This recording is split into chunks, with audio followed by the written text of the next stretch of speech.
Hey everybody, just giving you a quick update on the garden. This is a BRMX yellow, and this is my dog Coco here getting in the way, but BRMX yellow, topped it, I don't know, a couple weeks back. It's growing in maybe like a 3-gallon or so pot. I just up-potted it last week. I'm thinking about taking it outside or maybe growing it all season indoors. But it's pretty strong, nice big leaves. BRMX yellow. And then I got some stuff in the grow tent, and I also got some stuff outside in pots, all pots, because I'm still renting. Okay, so in the tent, chocolate primo tally. I got some tree seeds that I'm starting for the homestead, aside from just gardening in pots.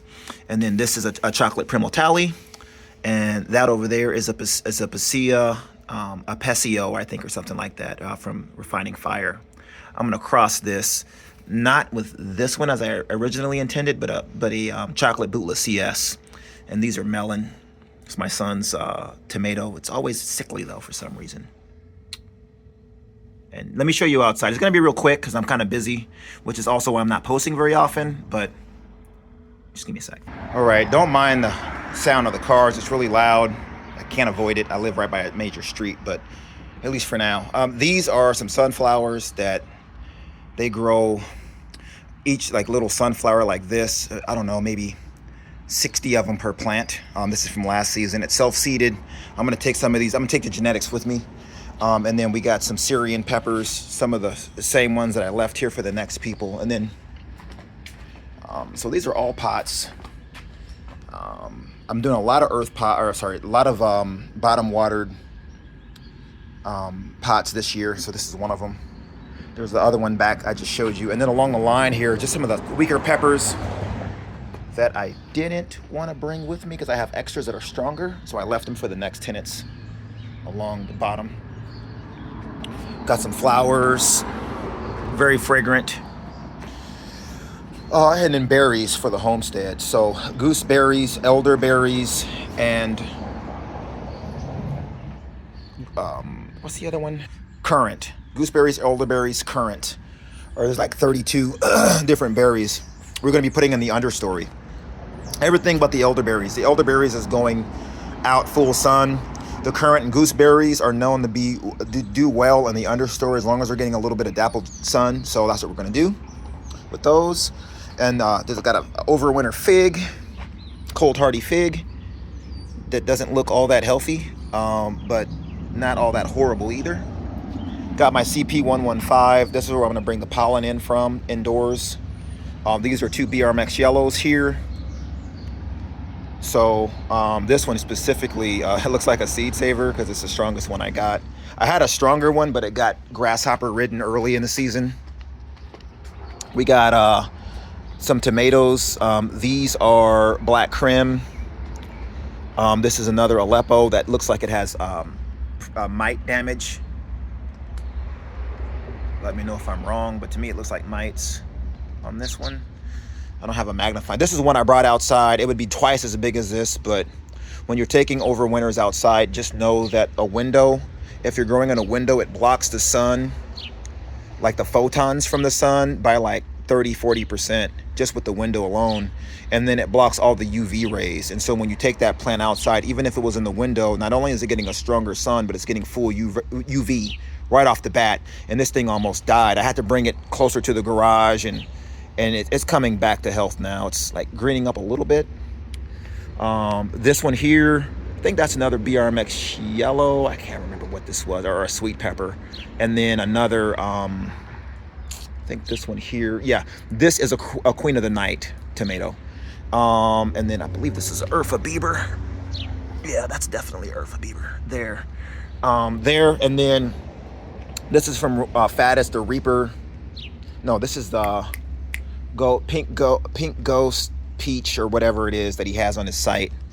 I have 2 for the new tenants, and I have 3 for myself. So this is one. This is the strongest one. So this will be the seed saver. And then I have 2 other weaker ones here, which did not like getting sent out early in the season.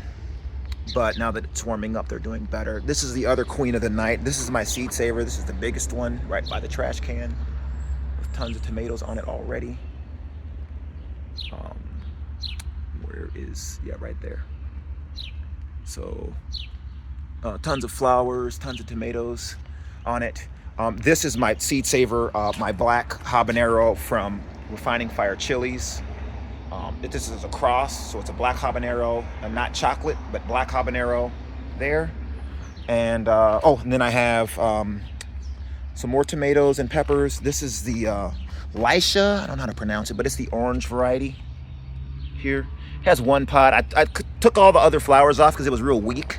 I should have probably taken that one off too, but there's one pod, and it looks like it has some mite damage as well. The new growth also looks like it's damaged. And then I got this one I just brought outside. This is the other chocolate primo tally, and then I got a sweet pepper, another Lisha pepper here that was underneath a tomato that was riddled. It was about this tall, about as big as that one, but it was riddled with aphids. So I had to kill it off, unfortunately. And I was hoping that the ladybugs would have came out or something, but it looks okay. It's not an aphid. Too fast to be an aphid. Anyways, so that's the update. We're doing a lot of homes. Oh, and this is the other BRMX yellow that was the strongest, but it got its early growth eaten by grasshoppers, and it just never. And that was kind of yellowing, and because of it, and it's wanting to flower, but you don't want to plant the flower in this state. So I almost want to cut the flowers off, but then I'll cut the new growth off too. And I don't want to do that either. So I might just hit it with a lot of nitrogen and just make it drop its own flowers and still grow faster. So I don't know what I'm gonna do with it, but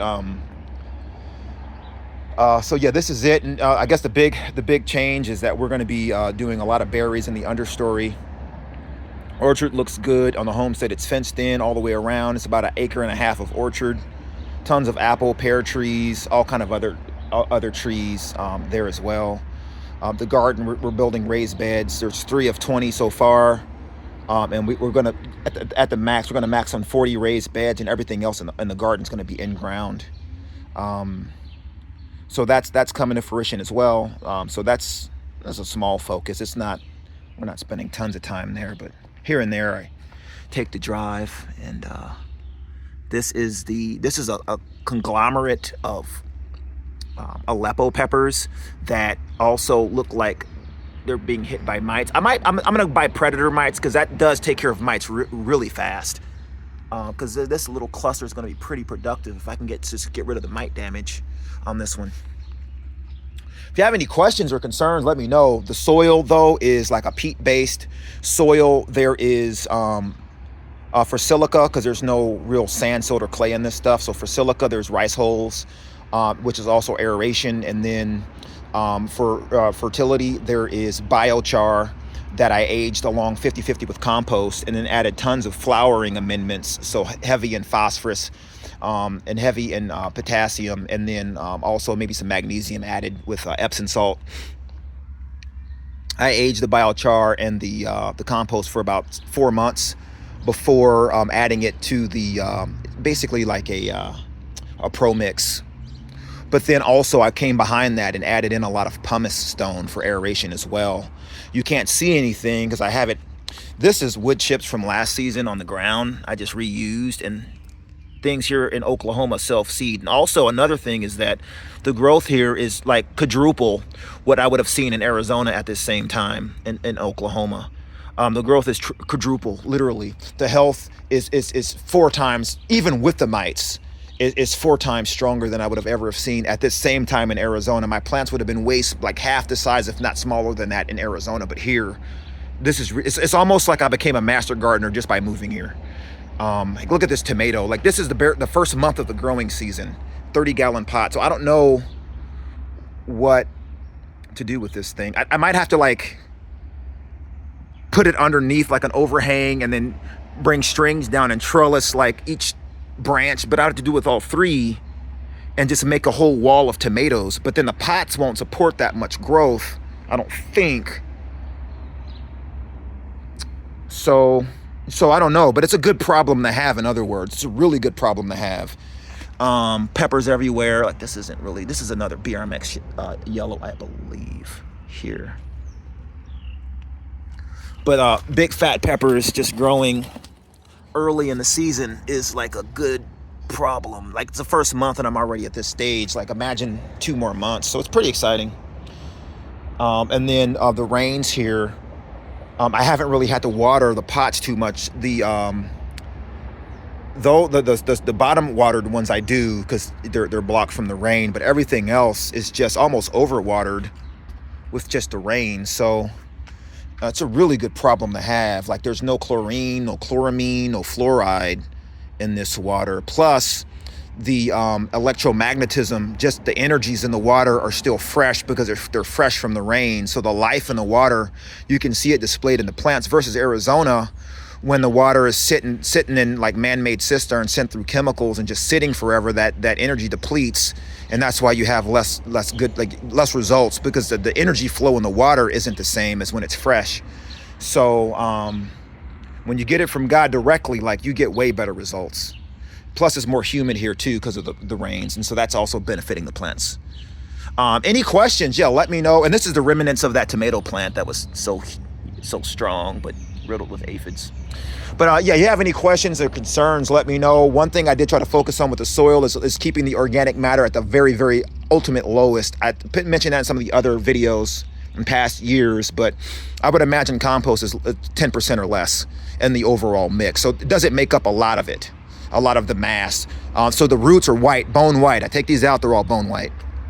Anyways, any questions? Yeah, let me know, and let's have some correspondence in the chat. Thank you for watching.